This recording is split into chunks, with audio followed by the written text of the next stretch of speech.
Hello, good afternoon everybody. Good afternoon. Manveer, Prachi, Sachin, Adarsh, सभी को बहुत बहुत नमस्कार। उम्मीद कर रहा हूँ कि आप मुझे देख पा रहे होंगे, सुन पा रहे होंगे। कमेंट करके बताएंगे भाई। हम्म। रामपाल जी, दीक्षा, रामपाल, सभी को नमस्कार। हर्षित, पीडीएफ नोट्स वाले सेक्शन में मिलेगी भैया, और कहाँ मिलेगी पीडीएफ बताओ।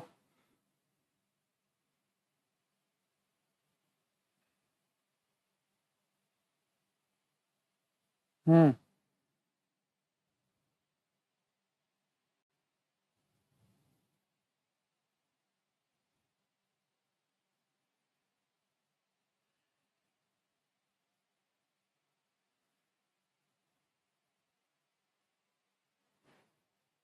ठीक है, चलो।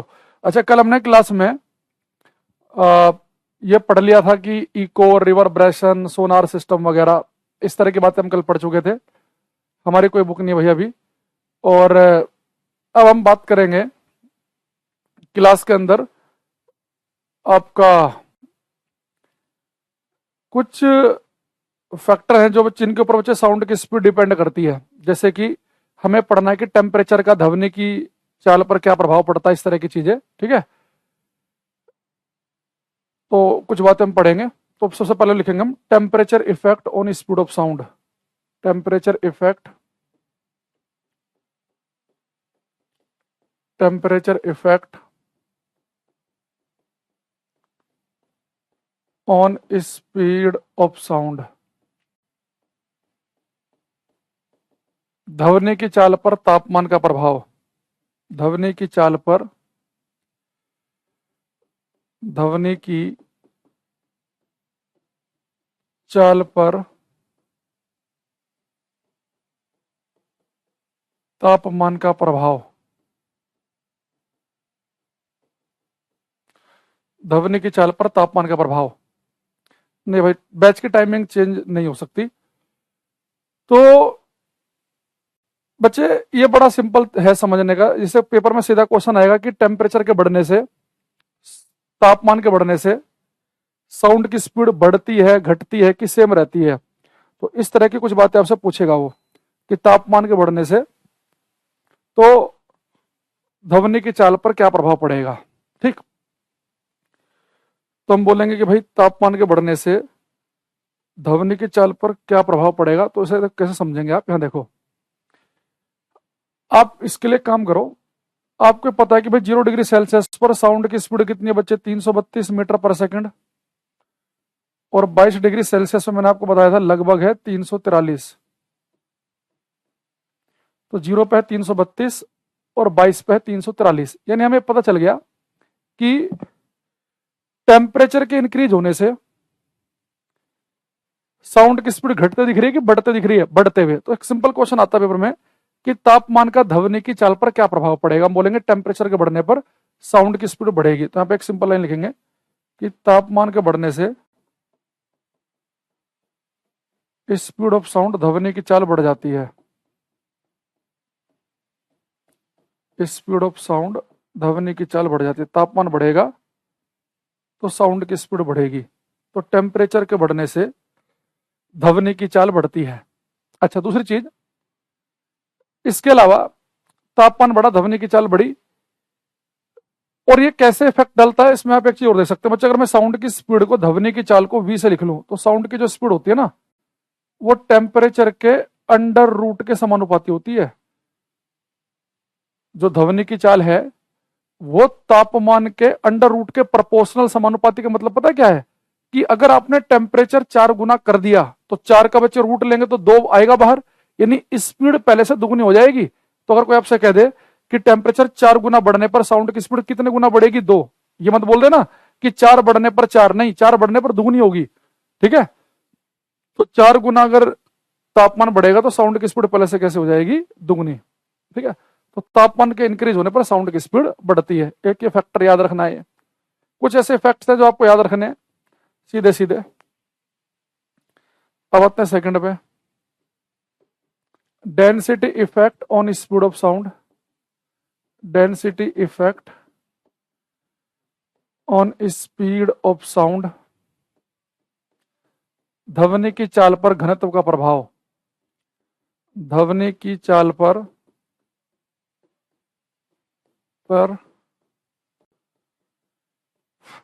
घनत्व का प्रभाव, density effect on speed of sound, ध्वनि की चाल पर घनत्व का प्रभाव। तो ध्वनि की चाल पर घनत्व का क्या प्रभाव पड़ता है? 3 गुना टेम्परेचर बढ़ेगा तो साउंड की स्पीड अंडर रूट 3 गुना बढ़ेगी। सिंपल सा है भाई। तापमान 4 गुना बढ़ाएंगे, 4 का रूट तो 2 आ जाएगा। ठीक है, और करवा दी थी भाई श्याम, करा दी थी। और 9 गुना पे 3 हो जाएगा, 16 पे 4 हो जाएगा। ठीक है,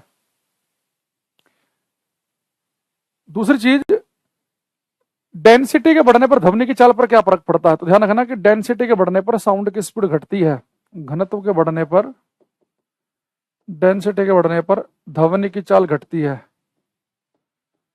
स्पीड ऑफ साउंड घटेगी। तो साउंड की स्पीड को अगर मैं 20 से लिखूं तो साउंड की स्पीड बच्चे अंडर रूट डेंसिटी के अंडर रूट के होती है इनवर्सली प्रोपोर्शनल, व्युत्क्रमानुपाती। यानी साउंड की जो स्पीड है वो डेंसिटी के घनत्व के अंडर रूट के इनवर्सली प्रोपोर्शनल है। इसका मतलब पता है क्या है? अगर 4 गुना हमने डेंसिटी बढ़ाई, तो डेंसिटी बढ़ाई 4 गुना, तो 4 का रूट बाहर कितना आएगा? 2। तो 2 नीचे है, 1 ऊपर लिखा है, नहीं कि स्पीड पहले से आधी रह जाएगी। अगर डेंसिटी करेंगे 9 गुना तो स्पीड रह जाएगी 1/3। डेंसिटी करेंगे 16 गुना तो स्पीड रह जाएगी पहले से 1/4। तो डेंसिटी के अंडर रूट के इनवर्सली प्रोपोर्शनल है। जबकि हमने क्या पढ़ा कि टेम्परेचर के रूट के प्रोपोर्शनल है। तापमान 4 गुना करने पर स्पीड दुगनी होती है, और डेंसिटी के इनवर्सली प्रोपोर्शनल, यानी कि डेंसिटी बढ़ने पर स्पीड घटती है। इसलिए आप देखना, जो हाइड्रोजन गैस है ना, हाइड्रोजन गैस के अंदर साउंड की स्पीड लगभग 1250 होती है। हाइड्रोजन गैस में अगर साउंड जा रहा है तो उसकी स्पीड लगभग 1250 मीटर पर सेकंड है। लेकिन ऑक्सीजन गैस में साउंड की स्पीड 315-20 के आसपास ही है, क्योंकि ऑक्सीजन जो है हाइड्रोजन ज्यादा डेंस है, उसका घनत्व ज्यादा है। तो जिस गैस की डेंसिटी ज्यादा होगी उसमें साउंड धीरे चलेगा। तो टेम्परेचर के बढ़ने पर साउंड की स्पीड बढ़ती है और अंडर रूट के समानुपाती है, डेंसिटी के अंडर रूट के इनवर्सली प्रोपोर्शनल है। इससे पहले मैंने आपको एक पढ़ाया था स्टिफनेस इफेक्ट, कठोरता का प्रभाव। मैंने कहा था कि जो चीज ज्यादा स्टिफ होंगी, ज्यादा कठोर होंगी, उनमें साउंड तेज चलता है, इसलिए साउंड सॉलिड में तेज चलता है। तो सॉलिड में साउंड तेज भी चलता है क्योंकि उसकी स्टिफनेस, कठोरता ज्यादा है। साउंड के ऊपर किस किस चीज का क्या प्रभाव पड़ रहा है वो आपको ध्यान से समझना है। ठीक है, अच्छा, तीसरी चीज एक लिखेंगे यहां पर हम, frequency effect on speed of sound, frequency effect on speed of sound, ध्वनि की चाल पर आवृत्ति का प्रभाव, ध्वनि की चाल पर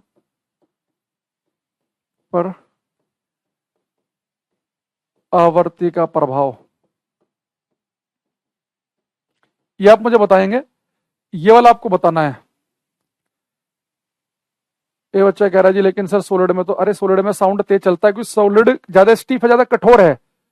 कठोरता बढ़ने पर साउंड की स्पीड बढ़ती है। सॉलिड में साउंड तेज चलेगा, लिक्विड कम कठोर है, गैस सबसे कम है, तो कठोरता के बढ़ने पर साउंड की स्पीड बढ़ती है। लेकिन साउंड सॉलिड में तेज तो चलता है, पर सारे सॉलिड में सेम थोड़े ना चलता है। अब जिस सॉलिड की डेंसिटी कम होगी उसमें तेज चलेगा, जैसे एल्यूमिनियम में तेज चलता है आयरन की अपेक्षा, क्योंकि एल्यूमिनियम की डेंसिटी कम है इसलिए वहां पे तेज चल रहा है। भाई साउंड सॉलिड में तेज चलता है, लिक्विड में धीरे, गैस में धीरे, वो कठोरता की वजह से। लेकिन सारी की सारी गैस में सेम स्पीड थोड़ी ना है। जिस गैस की डेंसिटी कम होगी उसमें स्पीड ज्यादा आएगी। ऐसी हर एक सॉलिड में स्पीड सेम थोड़े ना है। जिस सॉलिड की डेंसिटी कम है उसमें स्पीड ज्यादा आएगी।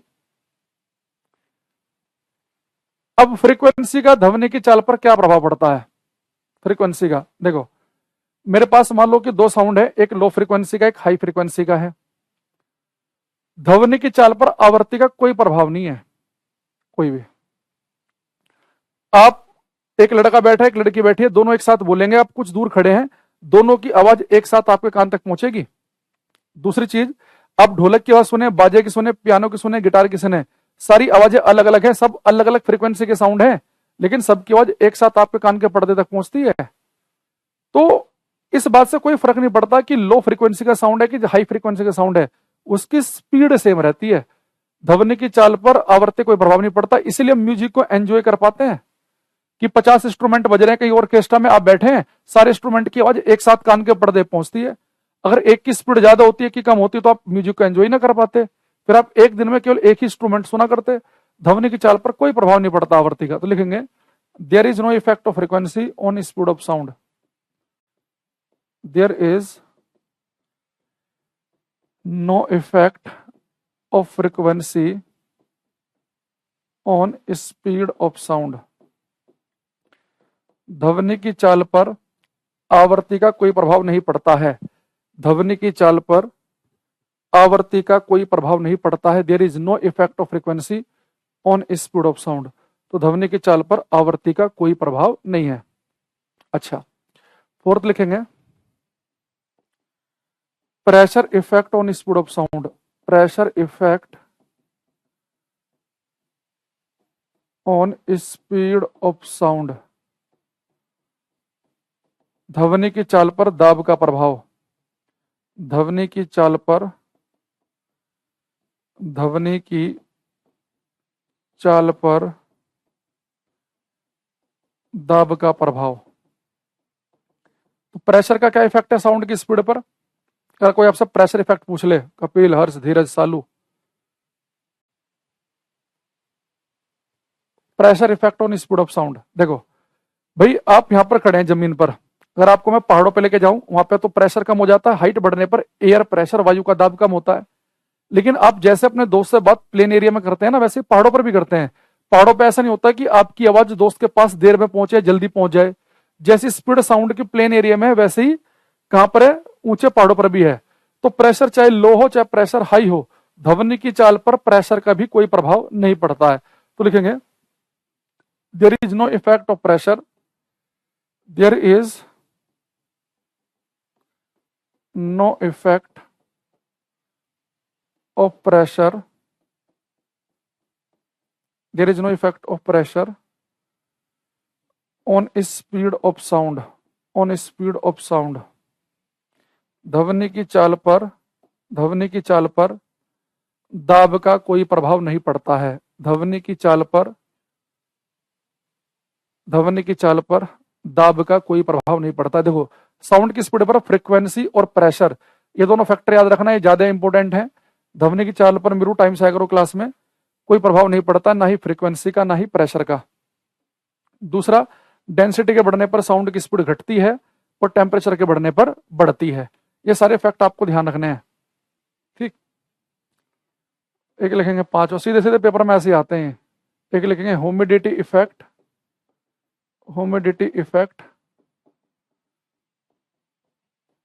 On speed of sound. ध्वनि की चाल पर आर्द्रता का प्रभाव। ध्वनि की चाल पर आर्द्रता का प्रभाव। ध्वनि की चाल पर आर्द्रता का प्रभाव। अगर मैं आपसे पूछूं कि मेरे पास एक है ड्राई एयर, बिल्कुल शुष्क वायु, ड्राई एयर, एक एयर ऐसे इसमें मॉइस्चर है, नमी है, तो जो जिसमें मॉइस्चर ज्यादा होगा, नमी ज्यादा होगी, हम बोलेंगे उसकी वो ह्यूमिडिटी ज्यादा है, आर्द्रता ज्यादा है। तो अगर एक मौसम में नमी ज्यादा हो, ह्यूमिडिटी ज्यादा हो, जैसे कि जुलाई अगस्त का महीना जब आपको खड़े खड़े पसीना आता है, आप कहते हैं तो बहुत ही ह्यूमिड मौसम है भाई साहब, बिल्कुल चिपचिपा मौसम है। अगर मौसम में नमी ज्यादा है, ह्यूमिडिटी ज्यादा है, तो उस दिन साउंड की स्पीड कम होगी ज्यादा। ह्यूमिडिटी के बढ़ने पर साउंड की स्पीड बढ़ती है कि घटती है? वो देश का एक आंसर है जो कि बिल्कुल गलत है। ह्यूमिडिटी का ध्वनि की चाल पर क्या प्रभाव पड़ता है? Humidity effect on speed of sound. ध्वनि की चाल पर ह्यूमिडिटी का क्या प्रभाव पड़ता है, ये आपको बताना है।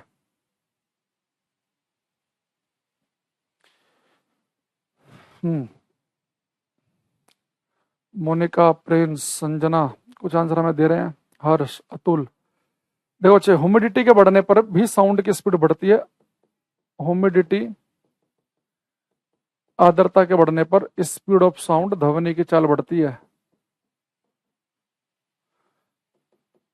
आर्द्रता के बढ़ने पर ध्वनि की चाल बढ़ेगी। ह्यूमिडिटी इंक्रीज होगी, साउंड की स्पीड बढ़ेगी। पता है क्या, जो बच्चे ह्यूमिड एयर होती है ना, आपको बड़ा अलग सा लगेगा, ये पेपर में क्वेश्चन आ जाए तो बहुत सारे बच्चे गलत कर देते हैं। एक अगर मेरे पास ड्राई एयर है, सूखी हवाएं, एक है मोइस्ट एयर, ह्यूमिड एयर, जिनके अंदर नमी है। अगर मैं आपसे पूछूं कि ड्राई एयर में और मोइस्ट एयर में किस एयर की डेंसिटी घनत्व ज्यादा होगा, आ रखा क्वेश्चन, यूपीएससी क्वेश्चन है ये। शुष्क वायु और आर्द्र वायु, नमी वाली, तो ड्राई एयर और मोइस्ट एयर में किस एयर की डेंसिटी घनत्व ज्यादा होता है? मोइस्ट एयर ज्यादा डेंस होती है कि ड्राई एयर ज्यादा डेंस होती है? डेंसिटी यानी कि कम जगह में ज्यादा एटम्स रहना, ज्यादा परमाणु रहना, उस हम कहेंगे डेंसिटी। जैसे आप ये समझो, इतनी जगह में मान लो यहाँ पे 4 चीजें रखी हैं और इतनी जगह में यहाँ पे इतनी सारी चीजें रखी हैं, तो हम बोलेंगे जी बहुत ही भरी भरी है, बहुत ही डेंस है। तो ज्यादा डेंसिटी किसकी होती है, ड्राई एयर की या मोस्ट एयर की? तो बहुत सारे बच्चे इतना लिख रहे हैं मोस्ट, उन सबका गलत है बच्चे। मोस्ट एयर की डेंसिटी कम होती है भाई, मोस्ट एयर की डेंसिटी कम है तभी तो उसमें साउंड की स्पीड ज्यादा होती है। अभी आपने पढ़ा कि डेंसिटी जिसकी कम होगी उसमें साउंड की स्पीड ज्यादा होगी। अगर मोस्ट एयर की, नमी वाली हवाओं का घनत्व ज्यादा होता तो फिर उनमें साउंड धीरे चलता। ड्राई एयर ज्यादा डेंस होती है, उनकी डेंसिटी ज्यादा है, इसलिए उनमें साउंड की स्पीड मोस्ट एयर, ह्यूमिड वाली एयर से कम है। तो यहां पे इस चीज को लिखना इंपॉर्टेंट, लिखकर dry air is more dense, is more dense then moist air. Hindi में लिखेंगे शुष्क वायु, शुष्क वायु, शुष्क वायु आर्द्र वायु की अपेक्षा अधिक घनत्व वाली होती हैं। हाँ कपिल, शुष्क वायु आर्द्र वायु की अपेक्षा, शुष्क वायु, शुष्क वायु आर्द्र वायु की अपेक्षा अधिक घनत्व वाली होती हैं। Dry air is more dense then moist air. देखो मैं आपको क्वेश्चन दिखाता हूं इसमें, ये क्वेश्चन है यूपीएससी का, अगर आप इसे कर पाए।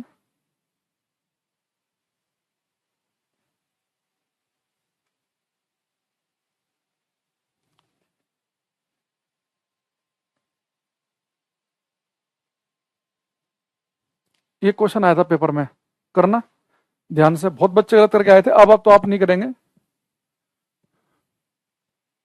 ठीक है भैया वरुण, करो क्वेश्चन। ये क्वेश्चन नंबर कौन सा है? 9, एक क्वेश्चन है बीच में करना।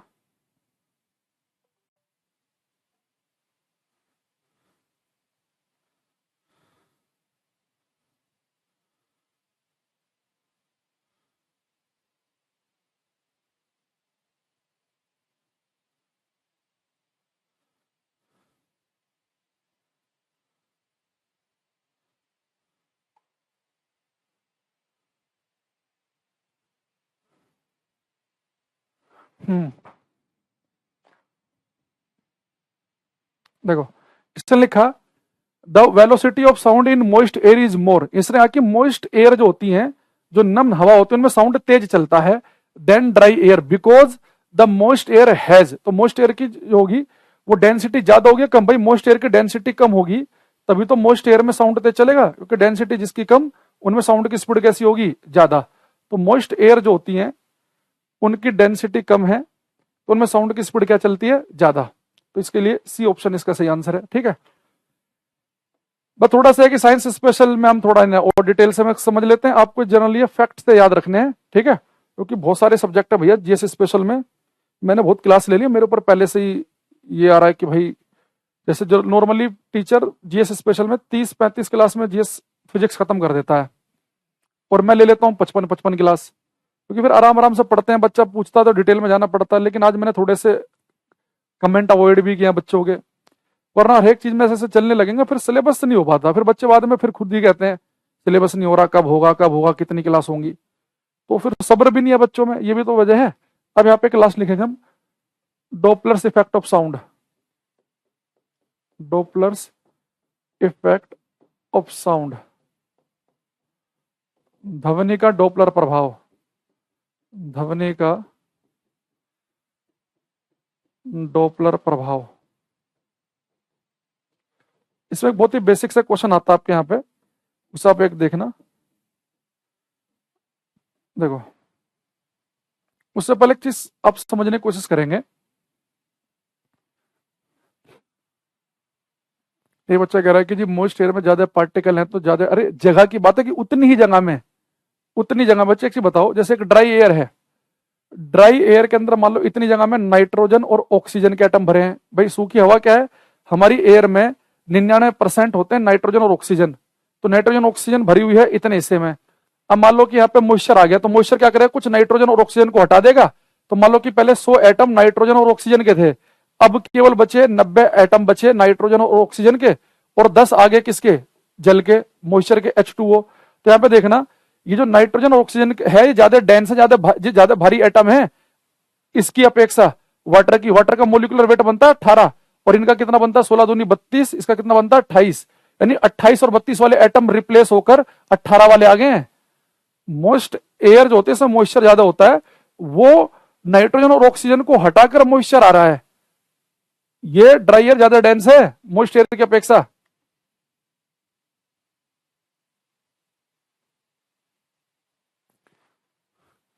अब यहां देखो, डॉपलर इफेक्ट ऑफ साउंड को समझने से पहले कपिल क्या लिख रहे हैं, सर जिनका डेंसिटी ज्यादा होती है उनकी साउंड एब्जॉर्ब हो जाती है क्या एयर में? किन की डेंसिटी ज्यादा, किन की डेंसिटी ज्यादा कह रहे हो कि आप सर, जिनकी डेंसिटी ज्यादा होती है? हम्म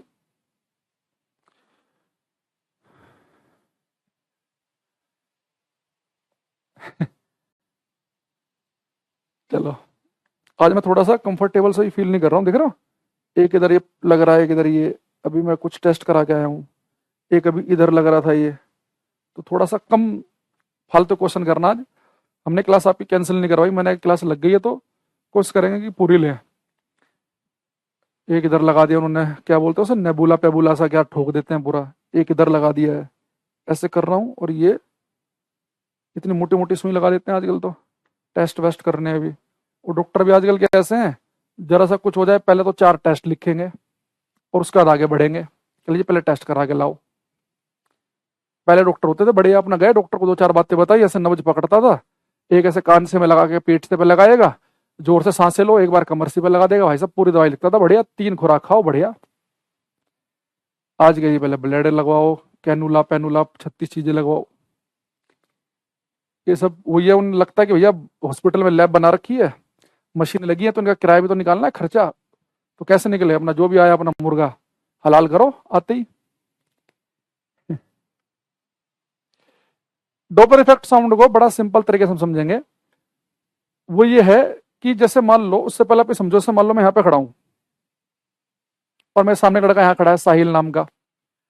आपको एक बेसिक सी बात पता है, अगर मैं इधर को 50 की स्पीड से भागने लगूं और साहिल मेरे साथ 30 की स्पीड से भागने लगे, मैं भाग रहा हूं 50 से, साहिल भाग रहा है 30 की स्पीड से, और साहिल अगर भागते भागते मुझे देखे तो साहिल को मेरी स्पीड मात्र 20 दिखेगी। भले मैं 50 से भाग रहा हूं, पर साहिल भी तो 30 से भाग रहा है, तो 50 में 30 तो कवर हो गई, उसे मेरी स्पीड लगेगी मात्र 20। इसे हम बोलते हैं रिलेटिव स्पीड। लेकिन अगर हम अपोजिट भाग रहे हो, मेरी स्पीड 50, साहिल की 30, अब उसे मेरी स्पीड लगेगी 80। अपोजिट में स्पीड जुड़ते हुए दिखती है, सेम में घटते हुए। ये आपने मैथ में पढ़ा होगा ना ट्रेन वाले चैप्टर में, कि सापेक्ष चाल समान दिशा में घटते हुए दिखती है और विपरीत में दिखती है जुड़ते हुए। सेम ऐसा सही कुछ यहां पर भी है डॉपलर इफेक्ट ऑफ साउंड में। मान लो कि आप यहां पर खड़े हैं,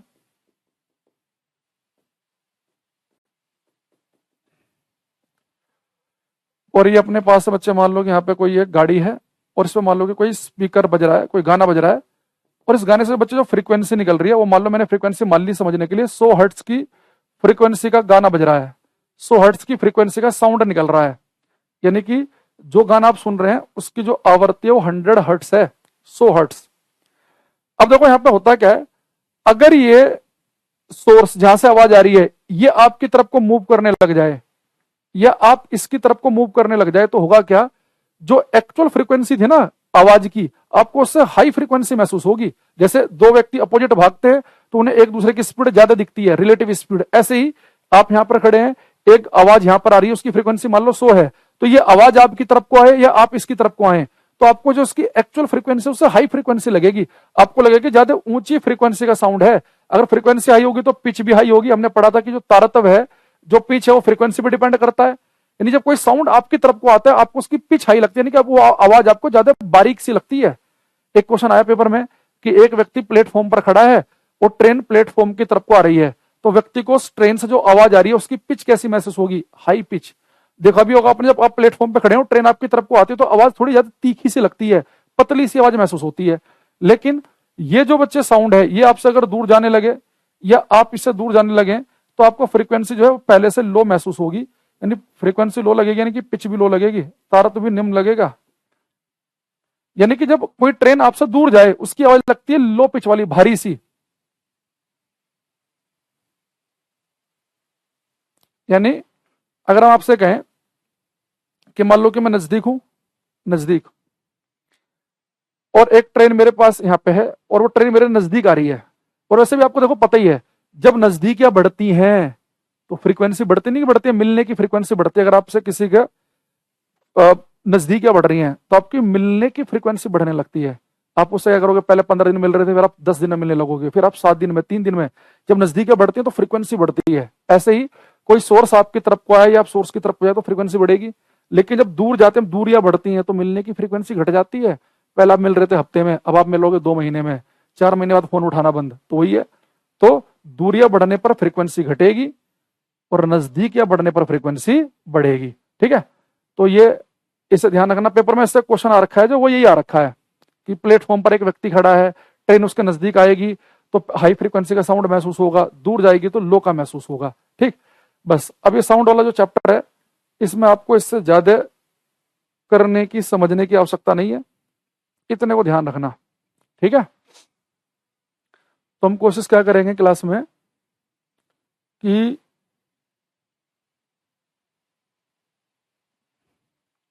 ये बातें ध्यान रखेंगे। एक देखो ब्रेकअप पे पहुंचे, कह रहा जी ब्रेकअप के बाद फ्रीक्वेंसी कम। ब्रेकअप के बाद बेटा फ्रीक्वेंसी हो जाती है 0, फिर थोड़ा ना मिलना होता है। कह रहा जी ब्रेकअप के बाद फ्रीक्वेंसी कम हो जाती है, कम नहीं उसे कहते हैं शून्य, 0। हाँ एक आध बार हो सकता है मिलना मुलाना, हाँ जी मैंने वो गिफ्ट दिया था वापस कर दो, बड़ा महंगा आया था, पिताजी ने किताब लाने के लिए पैसे दिए थे, मैंने तो उसमें लिया, वो अलग चीज है। ठीक है, अब आप यहाँ पे हम पढ़ेंगे हम इलेक्ट्रोमैग्नेटिक वेव्स या इलेक्ट्रोमैग्नेटिक रेडिएशन। इलेक्ट्रोमैग्नेटिक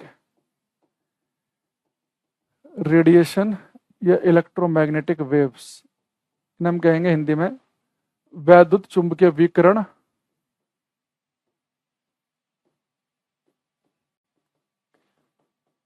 वैद्युत चुंबकीय विकिरण या वैद्युत चुंबकीय तरंगे। ठीक,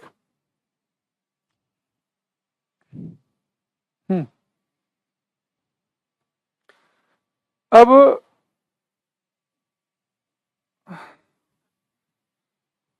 यहां पर हम क्या बात करने वाले हैं,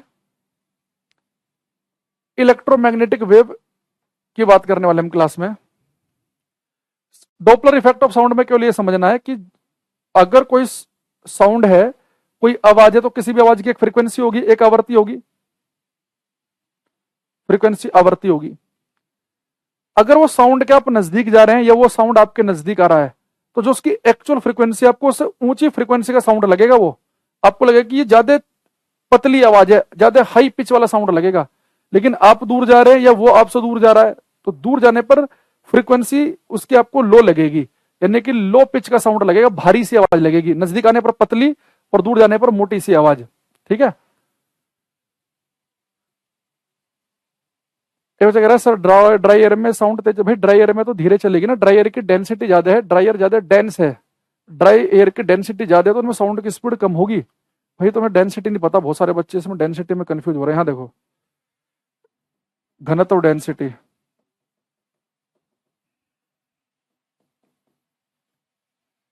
अगर मैं आपसे बोलूं कि भाई एक कमरा ये है, एक कमरा ये है, यहां पर 4 व्यक्ति सो रहे हैं और 4 व्यक्ति यहां पर सो रहे हैं, तो कौन सा कमरा ज्यादा डेंस है, कौन सा कमरा का घनत्व ज्यादा है? आप बोलेंगे सर यहाँ पे इतनी सी जगह में ही, यहाँ पर इतनी सी जगह में इतने सारे लोग भरे पड़े हैं, 4 लोग, और यहाँ इतने बड़े हॉल में, इतने बड़े कमरे में भी 4 ही लोग हैं, यानी कि ये जगह ज्यादा डेंस है। तो डेंसिटी आपको बताती है किसी वॉल्यूम में, किसी आयतन में, किसी जगह में कितने पार्टिकल्स हैं। अगर डेंसिटी ज्यादा है इसका मतलब है कि कम जगह में ज्यादा पार्टिकल्स होना। जैसे मैं कहता हूं कि भाई, जैसे कहा जाता है कि बिहार राज्य की पॉपुलेशन डेंसिटी, जनसंख्या घनत्व अधिक है, यानी बिहार राज्य में कम जगह में ज्यादा लोग रहते हैं, तो बिहार की पॉपुलेशन डेंसिटी ज्यादा हो गई। लेकिन आप ले लद्दाख में जाओ, वहां दूर दूर तक 5-7 आदमी दिखेंगे आपको मान लो, तो हम बोलेंगे हाँ कि पॉपुलेशन डेंसिटी कम है। तो ऐसी कोई मटेरियल है, जैसे मान लो कि आपने सोना लिया, गोल्ड लिया, और गोल्ड में का आपने इतना सा वॉल्यूम लिया, और इतना ही ले लिया आपने एल्युमिनियम का, इतना ही वॉल्यूम लिया आपने सोने का, गोल्ड का, और इतना ही ले लिया आपने एल्युमिनियम का।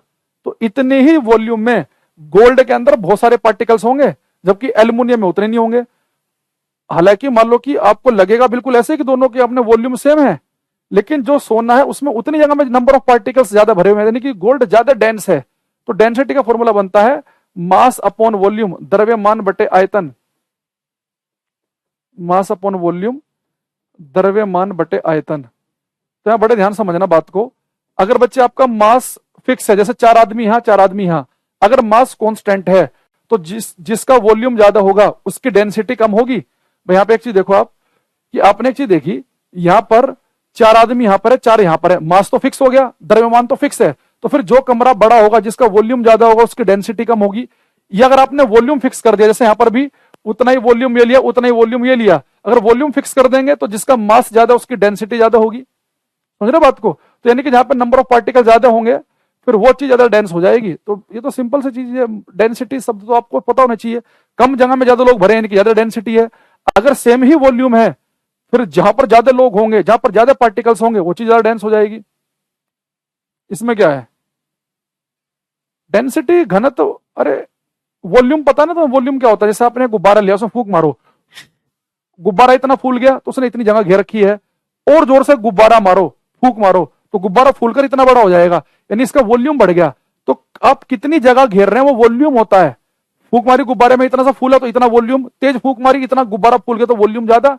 लेकिन अब इस गुब्बारे में अगर बहुत सारे पार्टिकल्स भर दिए आपने, बहुत सारे पार्टिकल्स, नंबर ऑफ पार्टिकल्स ज्यादा भर दिए आपने, तो इसका मतलब क्या हो गया, नंबर ऑफ पार्टिकल ज्यादा भर दिए, वो ज्यादा डेंस हो गया। मास होता है कितना, मेटेरियल, पदार्थ की मात्रा। जहां पे नंबर ऑफ पार्टिकल ज्यादा होंगी यानी कि उस चीज का मास ज्यादा है, नंबर ऑफ पार्टिकल कम होंगे उसका मास द्रव्यमान कम। हम्म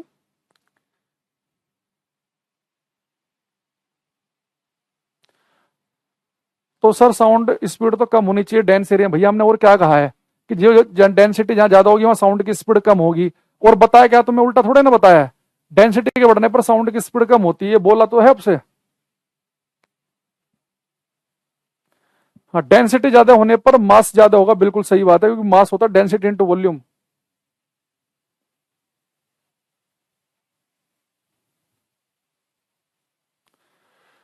चलो अब यहां पे देखो, जो इलेक्ट्रोमैग्नेटिक वेव लिखी हमने, वैद्युत चुंबकीय तरंगे। अरे एक्चुअली पता क्या होता है, मेरा मन भी करता है कि हर चीज ज्यादा बताने का, डिटेल में समझाने का, लेकिन दिक्कत क्या है, यहाँ हर चौथा कमेंट पता क्या चल रहा होता है मेरे सामने, कब होगा सिलेबस खत्म, कितनी क्लास में होगा, कितनी और क्लास बची हैं। तो इससे तुम अनड्यू प्रेशर बनाते हो। मैं मतलब आपसे कई बार कहा, अगर आपका पन नहीं है पढ़ने का, आपको लग रहा है कि बहुत क्लास होगी तो आप क्लास लेनी बंद कर दो। तो आप क्या करते हैं, आपको हर चीज भी चाहिए बिल्कुल बेसिक बेसिक, आपको वॉल्यूम नहीं पता दे बच्चों को क्लास में, और फिर उसके बाद आप चाहते हैं कि क्लास भी जल्दी खत्म हो जाए। तो एक काम करो भाई, या तो हर चीज को एक एक शब्द को बहुत डिटेल में समझ लो, या फिर कोर्स जल्दी खत्म कर लो, तो वो आपके हाथ में है। अब आएंगे यहाँ पर इलेक्ट्रोमैग्नेटिक वेव्स, वैद्युत चुंबकीय तरंगों पर। तो हमें इलेक्ट्रोमैग्नेटिक वेव्स के बारे में सबसे पहली बात पता है कि होती है non mechanical wave. Non mechanical waves, अयांत्रिक तरंगे। अयांत्रिक तरंगों का मतलब क्या है, यानी कि वैक्यूम में भी चल सकती हैं। Electromagnetic waves can travel even in vacuum. वैद्युत चुंबकीय तरंगे निर्वात में भी चल सकती हैं, निर्वात में भी चल सकती हैं, निर्वात में भी चल सकती हैं। इसके अलावा आपको पता होना चाहिए, जो इलेक्ट्रोमैग्नेटिक वेव्स हैं, जो वैद्युत चुंबकीय तरंगे हैं, ये बच्चे हम पढ़ेंगे। 7 इलेक्ट्रोमैग्नेटिक वेव्स हैं, इनके बारे में क्लास में पढ़ेंगे। इलेक्ट्रोमैग्नेटिक जो बच्चे वेव होती हैं, इनकी जो स्पीड होती है वैक्यूम में, निर्वात में, इलेक्ट्रोमैग्नेटिक वेव का एक एग्जांपल लाइट, प्रकाश भी है। तो आपको पता है कि लाइट की स्पीड क्या है वैक्यूम में, निर्वात में, 3 गुणा 10 की पावर 8। तो कोई से भी इलेक्ट्रोमैग्नेटिक वेव हो, कोई से भी वैद्युत चुंबकीय तरंग हो, उसकी स्पीड वैक्यूम में होगी 3 गुणा 10 की पावर 8। तो लिखेंगे ये बिहार में आ रखा है question, electromagnetic waves travel with a speed of with a speed of 3 into 10 raised to the power 8 metre पर सेकंड इन वैक्यूम। हिंदी में लिखेंगे, वैद्युत चुंबकीय तरंगे निर्वात में, वैद्युत चुंबकीय तरंगे निर्वात में 3 गुणा 10 की पावर 8 मीटर पर सेकंड से चलती हैं। वैद्युत चुंबकीय तरंगे निर्वात में 3 गुणा 10 की पावर 8 मीटर पर सेकंड से चलती हैं।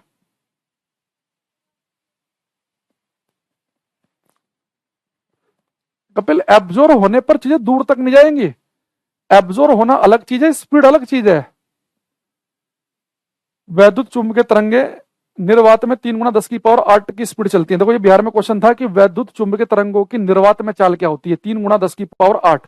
तो बहुत सारे बच्चे कहने लगे कि जी ये स्पीड जो है 3 गुणा 10 की पावर 8, ये तो लाइट की, प्रकाश की होती है। हमने बचपन से पढ़ा है कि प्रकाश निर्वात में 3 गुणा 10 की पावर 8 की स्पीड से चलता है। तो बच्चे, प्रकाश भी तो एक इलेक्ट्रोमैग्नेटिक वेव है, प्रकाश भी तो एक वैद्युत चुंबकीय तरंग है। इलेक्ट्रोमैग्नेटिक वेव में हम पढ़ेंगे रेडियो वेव, एक्सरे, गामा रे, उसमें लाइट भी एक पार्ट है। तो लाइट जो है वो भी एक इलेक्ट्रोमैग्नेटिक वेव ही है। तो इलेक्ट्रोमैग्नेटिक वेव कोई सी भी हो, चाहे वो लाइट हो, चाहे वो एक्सरे हो, चाहे गामा हो, चाहे रेडियो हो, ये सब की सब 3 गुणा 10 की पावर 8 की स्पीड से चलती हैं। अब ये इलेक्ट्रोमैग्नेटिक वेव में क्या पता चला कि ये वैक्यूम में चल सकती हैं। इसके अलावा इनकी स्पीड वैक्यूम में 3 गुणा 10 की पावर 8 है। ये बच्चा कह रहा है एयरफोर्स में भी था ये।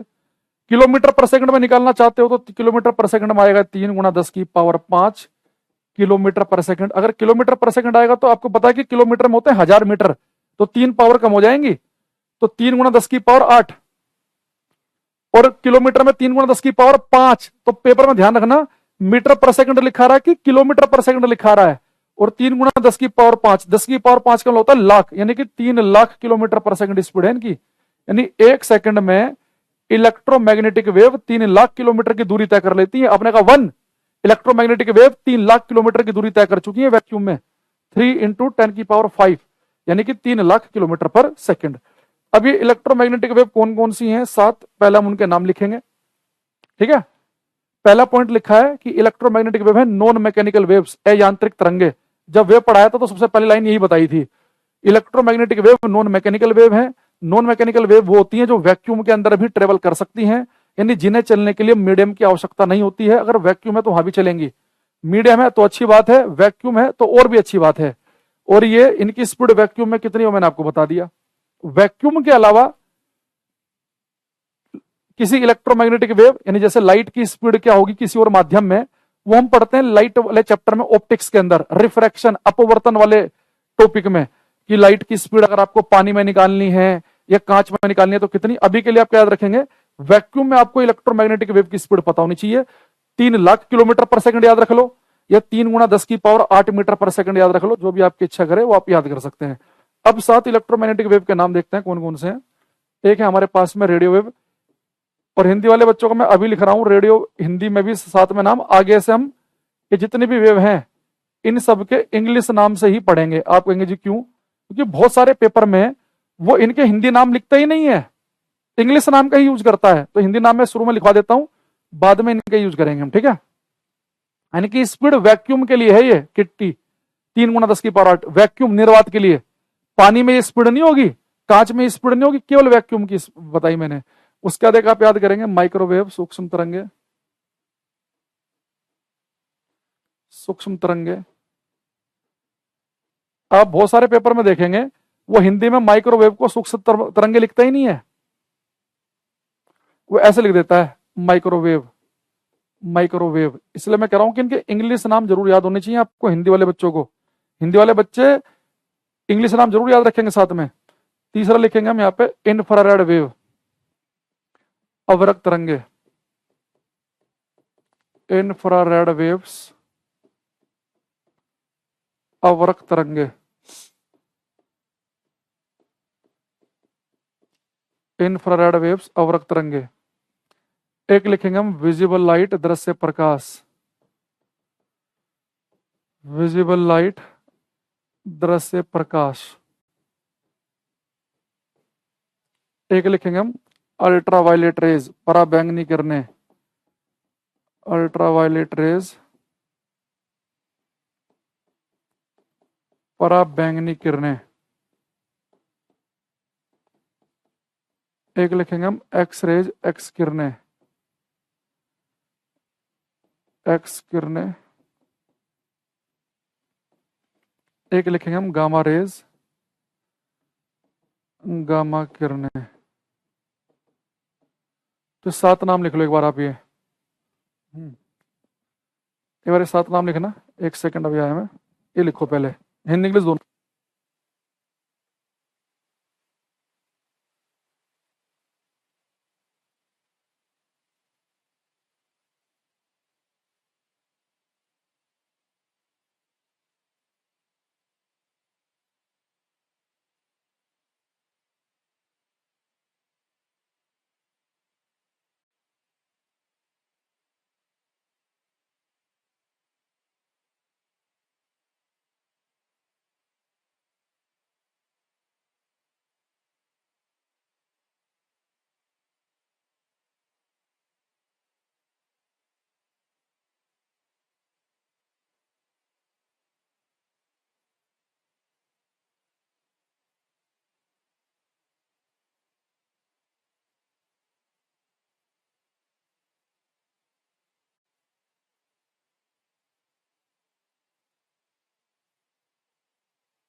ये बच्चा बोल रहा है sir, what is the reason behind the speed of electromagnetic wave is more in vacuum than another medium. इसकी वजह बच्चा रेफ्रैक्टिव इंडेक्स, अपवर्तनांक।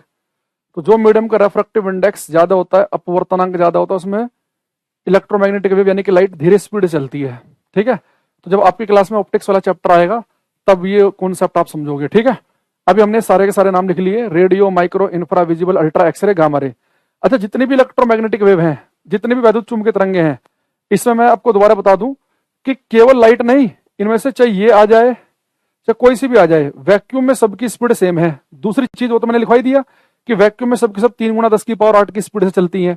अगर आपसे कोई ये पूछ ले कि ये बताओ कि जितनी भी इलेक्ट्रोमैग्नेटिक वेव है इनके ऊपर चार्ज क्या, आवेश क्या है, ये पॉजिटिवली चार्ज है कि नेगेटिवली, तो आप बोलेंगे इनके ऊपर कोई चार्ज नहीं है। देखो, जब भी पेपर में इलेक्ट्रोमैग्नेटिक वेव के बारे में आए तो आप एक चीज साइड में लिख लो कि आप ये मन में ये मान लेंगे कि जैसे कि उसने पेपर में लाइट के बारे में पूछा हो, तो जैसे उसने कहा कि इलेक्ट्रोमैग्नेटिक वेव के ऊपर क्या चार्ज होता है, आवेश, आप मान लो कि लाइट की बात कर रहा है वो, तो लाइट आपको पता ना उसके अंदर कोई पॉजिटिव चार्ज है ना कोई नेगेटिव। प्रोटॉन पॉजिटिव चार्ज होता है, इलेक्ट्रॉन नेगेटिव, तो चार्ज तो प्रोटॉन इलेक्ट्रॉन पे है। लाइट के ऊपर कोई चार्ज पढ़ा आपने कभी, प्रकाश के ऊपर पॉजिटिव चार्ज है कि नेगेटिव? नहीं। तो कोई सी भी इलेक्ट्रोमैग्नेटिक वेव आ जाए, इनके ऊपर कोई चार्ज, कोई आवेश नहीं होता, इन सब की स्पीड सेम है। ये सारी की सारी वैक्यूम में भी ट्रेवल कर सकती हैं, ये सारी की सारी नॉन मैकेनिकल वेव है। तो हम एक चीज लिख लेंगे, all electromagnetic waves do not have any charge. All electromagnetic waves do not have any charge. किसी भी वैद्युत चुंबकीय तरंग के ऊपर, किसी भी वैद्युत चुंबकीय तरंग के ऊपर कोई आवेश नहीं होता है। किसी भी वैद्युत चुंबकीय तरंग के ऊपर कोई आवेश नहीं होता है। All electromagnetic waves do not have any charge. किसी भी वैद्युत चुंबकीय तरंग के ऊपर कोई आवेश नहीं होता है। ठीक है, किसी भी वैद्युत चुंबकीय तरंग के ऊपर कोई आवेश नहीं होता है। ये बच्चे कह रहे अगर एयर ड्राई एयर की डेंसिटी ज्यादा होती है तो लाइट क्यों, किसने कहा है भाई लाइट होती है? ड्राई एयर जो होती है ना, ड्राई एयर वो ज्यादा डेंस से ज्यादा भारी है, उसके ऊपर मॉइस्चर वाली एयर तैर सकती है। जैसे बादल होते हैं, बादल हवाओं के ऊपर क्यों तैर जाते हैं? क्योंकि बादल के अंदर होता है मॉइस्चर, उनकी डेंसिटी लेस होती है, तभी तो बादल सूखी हवाओं के ऊपर तैर जाते हैं। ड्राई एयर की डेंसिटी ज्यादा है, मॉइस्ट एयर की कम है। अच्छा, अब यहाँ पे मैं क्वेश्चन आपसे जानना चाहूंगा, अगर आप करें क्वेश्चन, मैंने आगे किसी भी इलेक्ट्रोमैग्नेटिक वेव के ऊपर कोई चार्ज नहीं होता। यहाँ से चलो मैं क्वेश्चन करा देता हूँ, समझो कि अब ये क्लास में पढ़ा रहा हूँ साइंस स्पेशल बैच को, साइंस स्पेशल में साथ में पीडीएफ भी कराता हूँ। तो एक क्वेश्चन है, एक्स रेज आर, एक्स किरणें हैं, एक ऑप्शन है पॉजिटिवली चार्ज धनात्मक आवेश, नेगेटिवली चार्ज न्यूट्रल उदासीन कण, नन ऑफ दीज। तो आपका आंसर क्या होगा? अतुल तिवारी, मोनिका, करो ये क्वेश्चन। वर्तिका,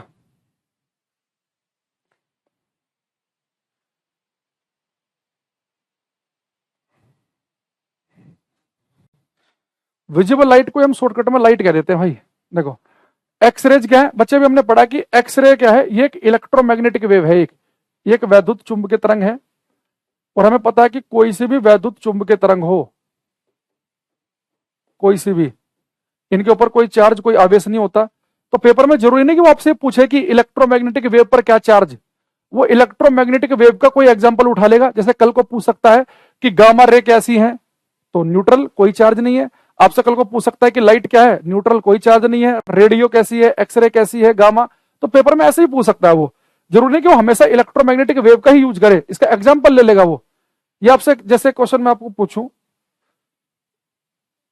जैसे क्वेश्चन है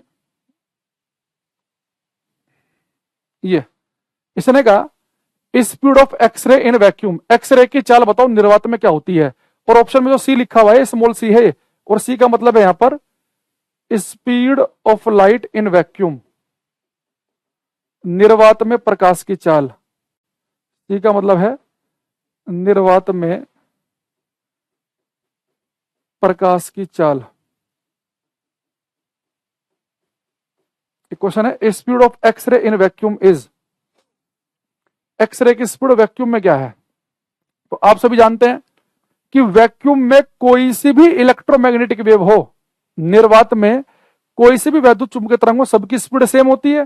यानी वैक्यूम में जो लाइट की स्पीड है, speed of light in vacuum क्या है? सी। अगर लाइट की स्पीड वैक्यूम में सी है तो एक्सरे की स्पीड भी वैक्यूम में क्या होगी? सी होगी। भाई बात समझ रहे हो? अभी हमने क्या पढ़ा कि सभी वैद्युत चुंबकीय तरंगे, all electromagnetic waves travel with A speed of 3 into 10 की पावर 8 मीटर पर सेकंड इन वैक्यूम। तो वैक्यूम में, निर्वात में सभी वैद्युत चुंबकीय तरंगे 3 गुणा 10 की पावर 8 से चलती हैं। अगर वैक्यूम में लाइट की स्पीड सी है तो वैक्यूम में एक्सरे की भी सी होगी, वैक्यूम के अंदर गामा की भी सी होगी। एक C/2 बता रहा है, कर लो क्या करो, कितना भी पढ़ा लो। तो इसका आंसर क्या हो जाएगा? ए ऑप्शन हो जाएगा। ठीक, अच्छा, अब जो बच्चे में इलेक्ट्रोमैग्नेटिक वेव पढ़ रहे हैं, अब इनके बारे में करेंगे विस्तार से बात। जो बच्चे, सबसे पहले हम देखते हैं कि जो हमारे पास ये जो विजिबल लाइट है, दृश्य प्रकाश, विजिबल लाइट,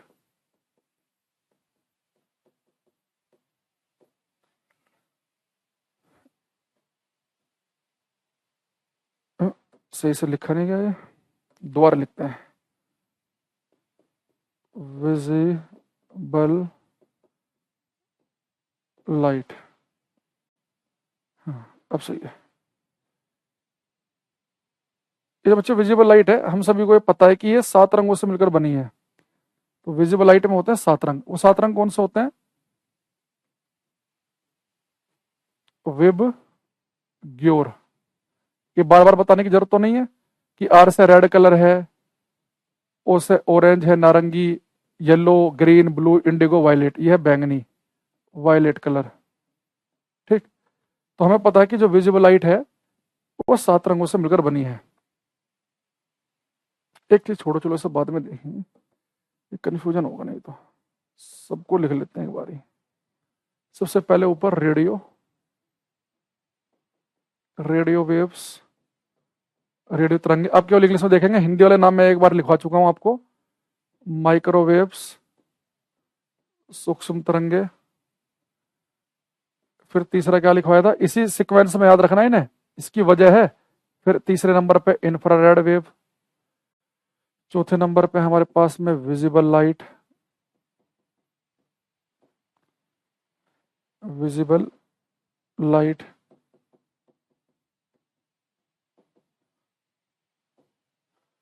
विजिबल लाइट। पांचवें नंबर पे थी हमारे पास ultraviolet rays, ultraviolet rays. फिर थी हमारे पास में एक्स रेज, और एक थी लास्ट में गामा।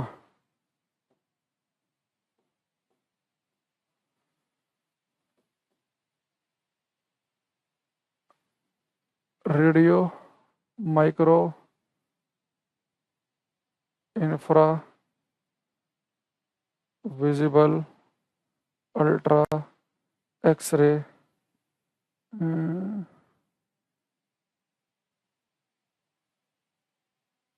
Gamma rays. अब ये सारी की सारी सबसे पहले आपको इसी सीक्वेंस में लिखनी है। इसकी एक वजह है, अगर आपने सीक्वेंस ऊपर नीचे कर दिया तो जो हम आगे क्वेश्चन पढ़ने वाले हैं वो कोई भी क्वेश्चन आप कर नहीं पाओगे। सबसे पहला क्वेश्चन हमारा ये है कि जितनी इलेक्ट्रोमैग्नेटिक वेव मैंने आपके सामने लिखी, अगर इसमें मैं फिर से आपकी सुविधा के लिए और थोड़े से डिटेल बना दूं ताकि मैं और बढ़िया तरीके से समझ में आ जाए चीजें, वो ये है कि जो विजिबल लाइट हमने यहाँ पे लिखी है, ये विजिबल लाइट आप सभी को पता है कि भैया जो विजिबल लाइट है ये 7 रंगों का कॉम्बिनेशन है। 7 रंग जो मैं पहले लिखना चाह रहा था ना, अब उसे हम यहाँ पे लिखेंगे तो ज्यादा अच्छा समझ में आएगा। ये 7 रंग कौन से हैं? विबग्योर। ठीक। अब मेरा पहला क्वेश्चन आप सभी से ध्यान से करना कि जितने इलेक्ट्रोमैग्नेटिक मैंने यहाँ पे लिखे हैं उनमें सबसे ज्यादा वेवलेंथ तरंग दैर्घ्य किसकी है? मुनगेरी सराज में पूरे बैच का फर्स्ट क्लास ही ले रही because of some reason but you teach really the best. मुझे अब समझ आ रहा है, लेकिन रहा कि फर्स्ट क्लास है। थैंक यू, मोनिका कह रही है। Thank you. अब एक क्वेश्चन है हमारा आपसे कि जितनी इलेक्ट्रोमैग्नेटिक वेव, जितनी वैद्युत चुंबकीय तरंगे बच्चों मैंने आपके सामने लिखी, इनमें सबसे ज्यादा वेवलेंथ तरंग दैर्घ्य किस वेव की है? अच्छा, साउंड में तो आपको पता है कि साउंड में किसकी ज्यादा होती है? साउंड में फ्रीक्वेंसी ज्यादा किसकी होती है? साउंड में फ्रीक्वेंसी ज्यादा होती है अल्ट्रासोनिक की, परासर्वे की। अल्ट्रासोनिक परासर्वे फ्रीक्वेंसी क्या होती है? ज्यादा। तो जिसकी फ्रीक्वेंसी ज्यादा उसकी वेवलेंथ कम, हमने पढ़ा था। फ्रीक्वेंसी बढ़ने पर वेवलेंथ घटती है, तो वो हमें पता। अब यहां पे बताओ सबसे ज्यादा वेवलेंथ किसकी है? मुझे पता था ये चीजें बच्चे लिखेंगे। जितने बच्चे लिख रहे हैं रेड, उन सबका गलत है। बच्चे अगर मैं केवल आपसे पूछता कि केवल रंगों में बताओ कि रंगों में किस रंग की वेवलेंथ ज्यादा है, तो आपका रेड बिल्कुल ठीक होता। जितनी भी इलेक्ट्रोमैग्नेटिक वेव लिखी हैं इनमें सबसे ज्यादा वेवलेंथ तरंग दैर्घ्य होती है रेडियो वेव की। ये मैंने सीक्वेंस जानबूझ के ऐसा लिखा ताकि आपको याद करना आसान रहे कि जो नाम टॉप पर लिखा उसकी तरंग दैर्घ्य सबसे ज्यादा। तो मैक्सिमम वेवलेंथ जो है, अधिकतम तरंग दैर्घ्य, अधिकतम तरंग दैर्घ्य, मैक्सिमम वेवलेंथ होती है रेडियो वेव की। रेडियो की वेवलेंथ है ज्यादा, ठीक। उससे कम माइक्रो, फिर इंफ्रा, घटते घटते घटते घटते गामा की होती है सबसे कम। तो सबसे कम वेवलेंथ होती है गामा की। मिनिमम वेवलेंथ, न्यूनतम तरंग दैर्घ्य, ठीक। लेकिन पेपर में शायद ही कभी ऐसा हो कि आपसे मैक्सिमम वेवलेंथ पूछे और आपको रेडियो ऑप्शन में मिल जाए, और मिनिमम पूछे तो गामा मिल जाए। ऐसा शायद ही कभी होगा। वो पेपर में क्या करता है, अपने मन से कोई भी 3-4 नाम उठाएगा, कहेगा इन 3-4 में बताओ किसकी वेवलेंथ ज्यादा। तो याद रखना सबसे ज्यादा वेवलेंथ होती है रेडियो की। रेडियो ऑप्शन में नहीं है तो फिर आप माइक्रो पे टिक लगाएंगे। माइक्रो ऑप्शन में नहीं है तो इंफ्रा पे लगाएंगे। इंफ्रा ऑप्शन में नहीं है तो विजिबल लाइट पर, वो भी नहीं है तो फिर अल्ट्रा, फिर एक्स, फिर गामा। तो यानी कि हमें अब समझना है कि स्वतः वेवलेंथ तो रेडियो की है, रेडियो ऑप्शन में नहीं है तो फिर हम माइक्रो पे पहुंच जाएंगे, सूक्ष्म तरंगों पर, वो भी नहीं है तो अवरक्त पे पहुंच जाएंगे, इंफ्रा पर। जैसे एक क्वेश्चन मैं आपसे पूछूं कि आपको बताना है कि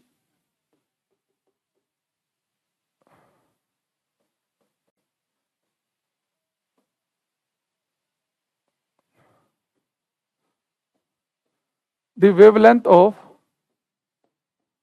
the wavelength of which wave is maximum, किस तरंग की तरंग दैर्घ्य अधिकतम है। आपको बताना है कि किस तरंग की तरंग दैर्घ्य अधिकतम है। ऑप्शन है एक्स रेज, ऑप्शन है इंफ्रारेड अवरक्त तरंगे, ऑप्शन है आपके पास में बच्चे गामा रेज, ऑप्शन है आपके पास में अल्ट्रावायलेट पराबैंगनी किरणें। तो आपको बताना है कि किस तरंग की तरंग दैर्घ्य अधिकतम है। चार ऑप्शन आपके सामने हैं। राहुल टाइम से आकर करो क्लास में।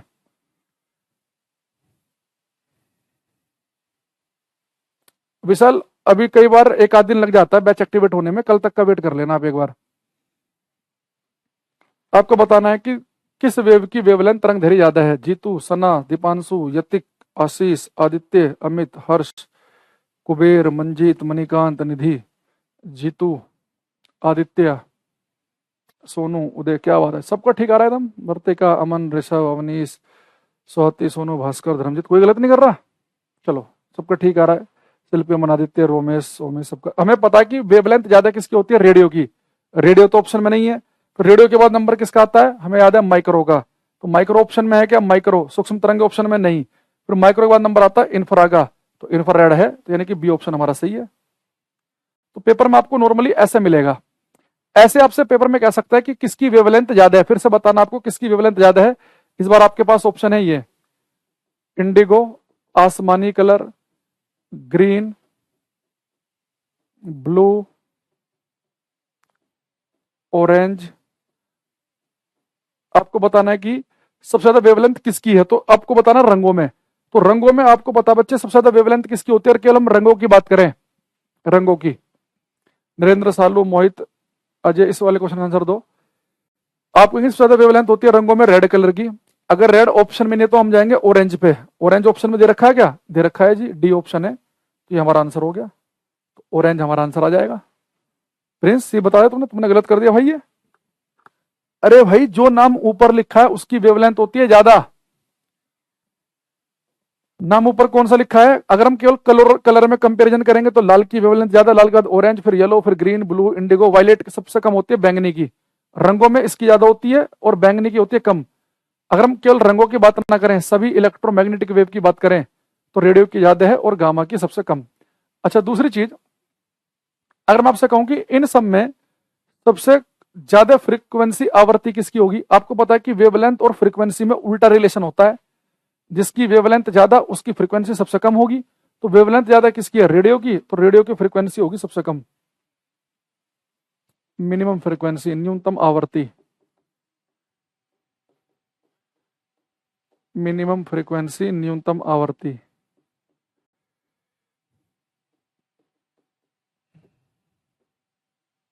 और बढ़ते बढ़ते गामा की सबसे ज्यादा,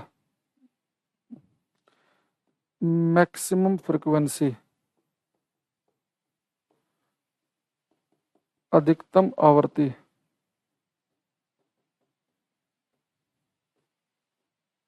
ठीक, मैक्सिमम, क्योंकि वेवलेंथ और फ्रीक्वेंसी में आपको पता है कि उल्टा रिलेशन होता है। अच्छा दूसरी चीज, जिसकी फ्रीक्वेंसी ज्यादा होती है उसकी उस वेव की एनर्जी भी ज्यादा होगी। तो एनर्जी जो होती है ना किसी वेव की, उसकी फ्रीक्वेंसी पे डिपेंड करती है। जिसकी फ्रीक्वेंसी ज्यादा उसको ज्यादा एनर्जेटिक वेव होगी। तो आपको पता है कि सबसे ज्यादा जो इसमें फ्रीक्वेंसी है वो गामा रेज की है, तो गामा की फ्रीक्वेंसी ज्यादा है तो उसकी एनर्जी, ऊर्जा भी ज्यादा होगी। ऊर्जा, रेडियो की फ्रीक्वेंसी कम है तो उसकी एनर्जी भी कम होगी, मिनिमम एनर्जी, ऊर्जा।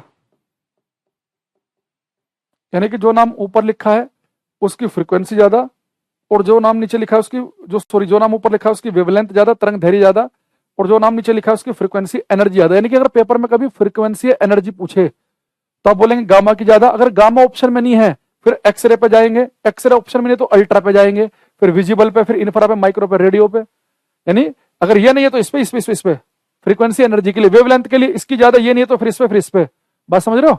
जैसे क्वेश्चन अगर मैं आपसे पूछूं तो मुझे पता चलेगा कि आप क्वेश्चन कर पाएंगे कि नहीं। एक क्वेश्चन है क्या इसमें?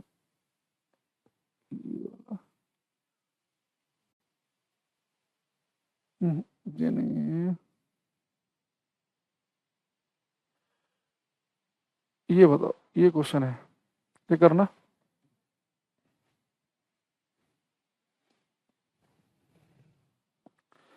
ये करो।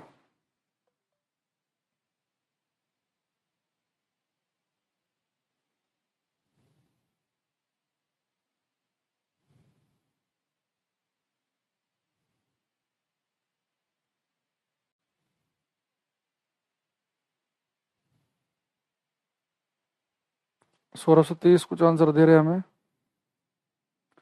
बाकी भी करो भाई सभी। विश्वदीप, पहली बार नाम पढ़ा हमने इनका। विभू, हर्ष।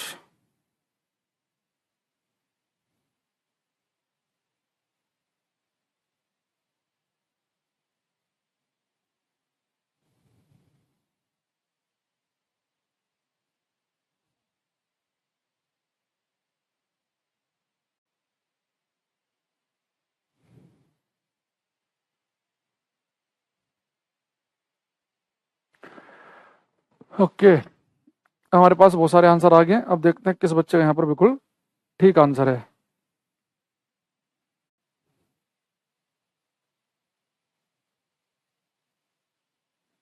हम्म इस ईशा, इकिता, कुमार, छोटू, आदर्श, आदित्य, सालू, सचिन, जीतू, ये नीलम, रूपा, अंकित, किटी। देखो बच्चे से बोला energy of ultraviolet rays is greater than, पराबैंगनी किरणों की एनर्जी किससे ज्यादा है? तो आपको पता है कि सबसे ज्यादा जो एनर्जी है, सबसे ज्यादा बच्चे एनर्जी आपको पता है गामा रेज की होती है। गामा के बाद नंबर आता है एक्सरे का, फिर आता है अल्ट्रावायलेट का। तो अल्ट्रावायलेट की एनर्जी एक्सरे और गामा से तो ज्यादा हो नहीं सकती, तो एक्सरे और गामा को कर दो बाहर। अच्छा, जो कॉस्मिक रेज है ये भी अंतरिक्ष से आने वाली किरणें हैं, कॉस्मिक रेज। इनमें बच्चे गामा रेज तो होती है कॉस्मिक रेज में, प्लस होता है प्रोटॉन्स। प्रोटॉन्स की जब कॉस्मिक रेज गिरते हैं ना, कि गामा रेज और प्रोटॉन्स की बौछार होती है। अब कॉस्मिक रेज में गामा रेज आ गई, यानी इनकी एनर्जी भी ज्यादा ही है, क्योंकि सबसे ज्यादा एनर्जी किसकी होती है? गामा की। गामा, फिर एक्सरे, फिर आता अल्ट्रा। अल्ट्रा के बाद कौन सी आएंगी? जो भी आएंगी उनकी अल्ट्रा से कमी तो होगी। अल्ट्रा के बाद नंबर आएगा visible light, infra, micro, radio. तो इंफ्रारेड की एनर्जी कम होगी इससे, ये ऑप्शन सही है। भाई आप एक चीज बताओ, उसने कहा है कि एनर्जी पराबैंगनी किरणों की ऊर्जा से अधिक होती है। किससे अधिक है भाई? गामा और एक्सरे से अधिक तो हो ही नहीं सकती भाई। गामा की तो एनर्जी ज्यादा है, फिर उसका एक्सरे, फिर आता है अल्ट्रा। तो अल्ट्रावायलेट की एनर्जी किससे ज्यादा होगी? जो उससे ऊपर नाम लिखे हुए हैं, और ऊपर इससे क्या लिखा रहा है? इंफ्रारेड लिखा हुआ है। भाई ये चीज तो हम देखो, हमने यहाँ पे देखी थी अभी थोड़ी देर पहले। हमने क्या देखा? कहाँ गया? बीच में तो नहीं था।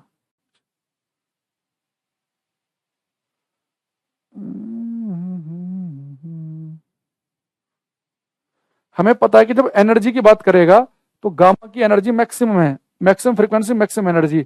उसका नंबर है एक्सरे का, फिर है अल्ट्रा का। तो अल्ट्रावायलेट रेज की एनर्जी किससे ज्यादा होगी? जो उससे ऊपर नाम लिखे हैं, चाहे इंफ्रा हो, चाहे विजिबल हो, चाहे माइक्रो, चाहे रेडियो, उनसे ज्यादा होगी। आंसर क्या इस बार सही हुआ? प्रिंस, बहुत सारे बच्चों को ठीक हुआ है, मिलके, जीतू, मुकेश, अभिषेक, पंकज, बहुत बच्चे हैं, सबका को ठीक आंसर आ रहा है। अब यहां पर मस्त क्वेश्चन है। अच्छा, एक बच्चे आपको एक चीज और ध्यान रखनी है कि जो इलेक्ट्रोमैग्नेटिक वेव हैं, जो वैद्युत चुंबकीय तरंगे हैं, यानी कि जो वैक्यूम में ट्रेवल कर सकती हैं, जिनकी स्पीड 3 × 10⁻⁸ हो, ये हमने जो बातें पढ़ी, और इस तरह की चीजें, कॉस्मिक रेज को हम इलेक्ट्रोमैग्नेटिक वेव में नहीं रखेंगे, और इसलिए कॉस्मिक रेज का बाकी से कंपैरिजन भी नहीं कराएगा पेपर में वो, ठीक है? अच्छा, मैथ्स का वीडियो बैच लेंगे तो डाउट क्लियर कैसे होगा भाई? इस बारे में कोई जानकारी नहीं है। बच्चे कह रहे हैं कि टेलीग्राम पर भी था ये। अच्छा, बीपीएससी का फेवरेट क्वेश्चन पेपर वाला। एक क्वेश्चन आता है पेपर में कि जो बच्चे विजिबल लाइट है, ये 7 रंगों का कॉम्बिनेशन है। जैसे कि आपने लाइट को डाला प्रिज्म पे, तो लाइट बच्चे 7 रंगों में टूट जाएगी। तो पेपर में क्वेश्चन आता है कि जब लाइट प्रिज्म पे डलती है और 7 रंगों में स्प्लिट हो जाती है, टूट जाती है। जैसे प्रिज्म लिया आपने, उसके ऊपर डाली सन की लाइट या बल्ब की लाइट, व्हाइट लाइट, और इधर एक आपने स्क्रीन पर्दा लगा दिया, उस पर्दे पर आपको 7 रंग दिखेंगे। तो लाइट का प्रिज्म से गुजरने के बाद 7 रंगों में टूट जाना, इस घटना को हम क्या बोलते हैं? तो लाइट का एक साथ 7 कलर में टूटना, या लाइट का अपने कंपोनेंट्स, अपने घटक में टूट जाना। भाई लाइट के कंपोनेंट क्या है? उसके 7 रंग। तो लाइट के जो कंपोनेंट्स हैं उसके 7 रंग हैं, तो लाइट का अपने कंपोनेंट्स में टूट जाना, उसे हम कहते हैं बच्चे डिस्पर्जन ऑफ लाइट। यहाँ पे लिखेंगे definition, dispersion of light. Dispersion का मतलब होता है लाइट का अपने 7 रंगों में टूटना या घटकों में टूटना। प्रकाश का वर्ण विक्षेपण, प्रकाश का वर्ण विक्षेपण लिखेंगे, इसमें लिखेंगे splitting up of, splitting up of, up of white light, splitting up of white light into 7 colors, into 7 colors is called dispersion of light, is called dispersion of light। Hindi लिखेंगे सफेद प्रकाश के, सफेद प्रकाश के 7 रंगों में, हाँ वैष्णवी, सफेद प्रकाश के 7 रंगों में टूटने की घटना को, सफेद प्रकाश के 7 रंगों में टूटने की घटना को प्रकाश का वर्ण विक्षेपण कहते हैं। सफेद प्रकाश के 7 रंगों में टूटने की घटना को प्रकाश का वर्ण विक्षेपण कहते हैं। Splitting up of white light into 7 colours is called dispersion of light. सफेद प्रकाश के 7 रंगों में टूटने की घटना को प्रकाश का वर्ण विक्षेपण कहते हैं। इससे इंपोर्टेंट जो क्वेश्चन है बेटा वो ज्यादा बढ़िया है, ये वाला। जैसे आपने प्रिज्म लिया और इस प्रिज्म के ऊपर आपने डाल दी व्हाइट लाइट, यानी कि सूर्य का प्रकाश, और ये व्हाइट लाइट 7 रंगों में टूट गई। ऐसे सिंपली मैं बना देता हूं यहाँ 2 3 4 5 6 7, और ये 7 रंग कौन से हैं? विबग्योर। ठीक। अब एक पेपर में क्वेश्चन आता है कि जो लाइट 7 रंगों में टूटी, ठीक है, हो जाएगी जीतू, मैं क्वेश्चन कराता हूं वहां पे। अब यहाँ पे एक बात देखना, ये बच्चा लाइट डली प्रिज्म पे 7 रंगों में टूट गई। अगर ये बच्चा लाइट 7 रंगों में नहीं टूटती तो क्या होता? अगर ये लाइट बच्चे 7 रंगों में ना टूटती तो क्या होता? आप कहते जी क्या होता? क्या सीधी निकल जाती? लाइट तो सीधी चलती है ना। अगर ये लाइट बच्चे प्रिज्म से पास करके 7 रंगों में टूट रही है, अगर ये लाइट 7 रंगों में ना टूटा करती तो क्या होता? सीधी निकल जाती। अब यहाँ बड़े ध्यान समझना कि जब ये लाइट बच्चे अगर 7 रंग में नहीं टूटती तो मैंने कहा कि चल जाती सीधी। अब ये लाइट टूट गई 7 कलर में, तो जो लाइट का जो ओरिजिनल मार्ग है, और लाइट जिस मार्ग को फॉलो करनी चाहिए थी, लाइट का जो ओरिजिनल पाथ है, उस ओरिजिनल मार्ग के सबसे नजदीक कौन सा रंग दिख रहा है आपको? लाल रंग। और सबसे दूर कौन सा दिख रहा है? वायलेट, बैंगनी। तो पेपर में क्वेश्चन आता है, बड़ा इंपॉर्टेंट क्वेश्चन है ये। मैंने अभी अपने जो यूट्यूब चैनल पे मैंने इसकी वेव चैप्टर की एक क्वेश्चन कराए थे ना अभी 2-3 दिन पहले, उसमें क्वेश्चन था भी है कि जब लाइट 7 रंगों में टूटती है तो सबसे कम विचलन, सबसे कम डेविएशन किस कलर का होता है? लाल रंग का। और सबसे ज्यादा डेविएशन, विचलन किस रंग का होता है? बैंगनी कलर का। तो लाइट के 7 रंगों में टूटने पर लाल रंग सबसे कम विचलित होता है, सबसे कम डेविएट होता है लाल रंग, और सबसे ज्यादा कौन सा होता है? बैंगनी। तो लिखेंगे after splitting of white light, after splitting of white light, after splitting of white light into 7 colors, red color deviates least, while violet color deviates most। Hindi में लिखेंगे सफेद प्रकाश के 7 रंगों में टूटने पर, सफेद प्रकाश के 7 रंगों में टूटने पर लाल रंग का विचलन, लाल रंग का विचलन सबसे कम, सफेद प्रकाश के 7 रंगों में टूटने पर लाल रंग का विचलन सबसे कम जबकि बैंगनी रंग का विचलन सबसे अधिक होता है। जबकि बैंगनी रंग का विचलन सबसे अधिक होता है। सफेद प्रकाश के 7 रंगों में टूटने पर लाल रंग का विचलन सबसे कम, जबकि बैंगनी रंग का विचलन सबसे अधिक होता है। लाल का कम और बैंगनी क्या होता है, ज्यादा। डेविएट होना कि अपने पाथ से भटकना, विचलित होना। तो लाइट को बच्चे सीधी निकलती है, जब लाइट 7 रंग में टूट गई तो सबसे ओरिजिनल मार्ग के सबसे नजदीक लाल दिख रहा है और बैंगनी दिख रहा है दूर, तो लाल रंग का विचलन कम और बैंगनी का ज्यादा। यूट्यूब चैनल का नाम है मेरे अंकुर सर फिजिक्स। अच्छा, उसमें अभी ये हमारे पास फिर से कुछ चीज आई, दोबारा समझते हैं हम बातों को। अगर मैं आपसे चीज पूछूं कि भाई जो लाइट 7 रंगों में टूट गई, एक बच्चा कह रहा है कि विबग्योर को नीचे से ऊपर क्यों लिखते हैं, भाई तू ऊपर से नीचे लिख दे, तो फिर ये कह देना कि जो नीचे लिखा है उसकी वेवलेंथ ज्यादा है। हमने एक्चुअल में पैटर्न इसलिए ऐसा लिखा है ताकि हम ऐसे याद रख सकें कि जो नाम ऊपर है उसकी वेवलेंथ ज्यादा है। तो अगर हम इलेक्ट्रोमैग्नेटिक वेव की बात करें तो रेडियो, और कलर की बात करें तो रेड की वेवलेंथ ज्यादा है। ठीक है। अच्छा, दूसरी चीज, अगर मैं आपसे बच्चे पूछ लूं कि जो विजिबल लाइट है, जो दृश्य प्रकाश है, विजिबल लाइट, इनमें लाल रंग की वेवलेंथ ज्यादा है, बैंगनी की कम, पर है कितनी, ये भी तो हमें पता होना चाहिए, क्योंकि पेपर में विजिबल लाइट के बारे में पूछ लेता है वो कि जो दृश्य प्रकाश है इसकी वेवलेंथ कहां से कहां तक है। भाई इसकी कम है, सबसे कम वेवलेंथ, और लाल की ज्यादा है। तो मान लो कि इसकी वेवलेंथ है 2, इसकी है 15, तो हम बोलेंगे विजिबल लाइट की वेवलेंथ 2 से लेकर 15 तक है।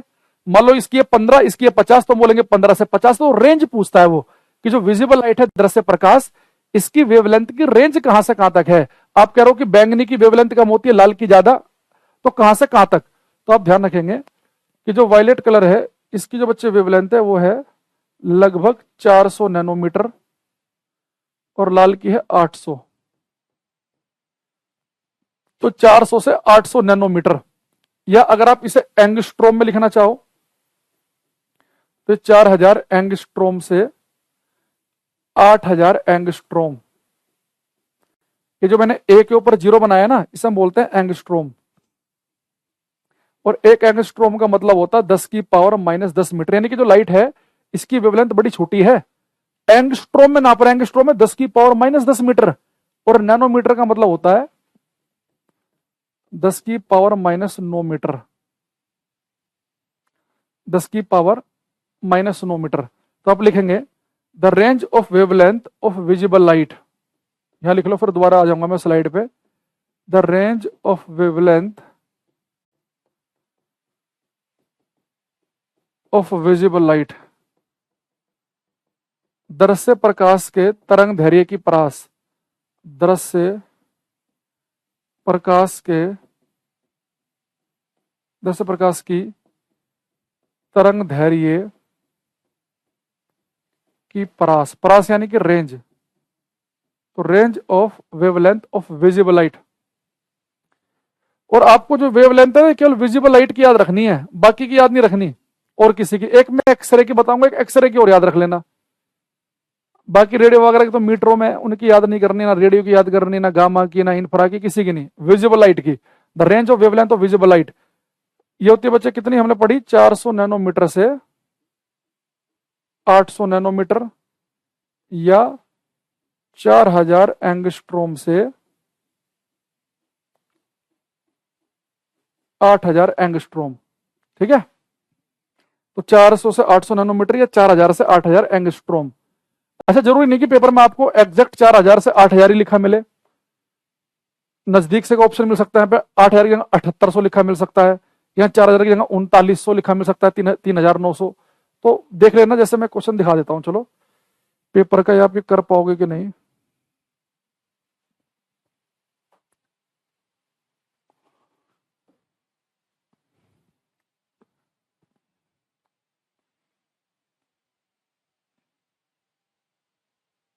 ये क्वेश्चन अगर आ जाए तो आप कैसे करेंगे।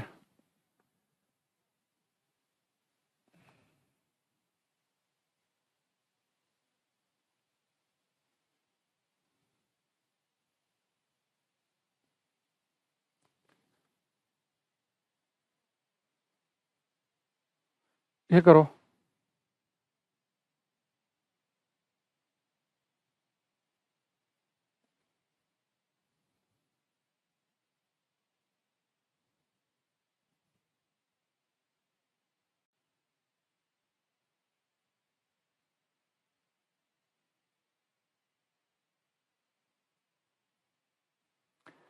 करो भाई, आंसर लिखो इसका।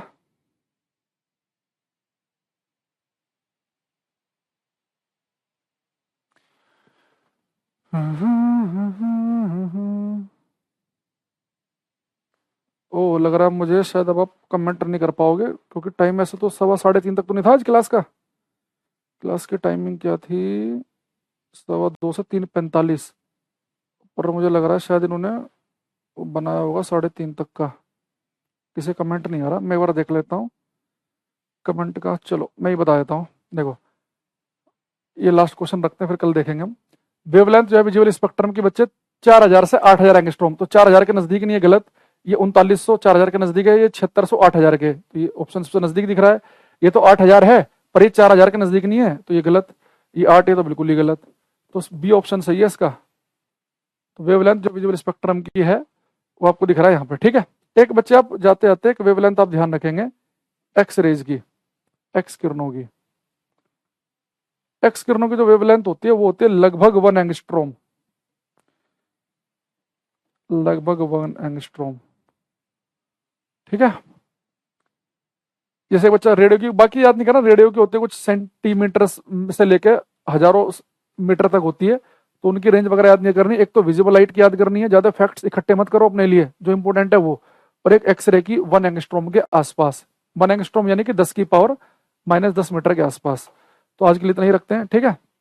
मिलते हैं कल की क्लास में, तब तक के लिए thank you, bye bye, take care everybody, bye everyone.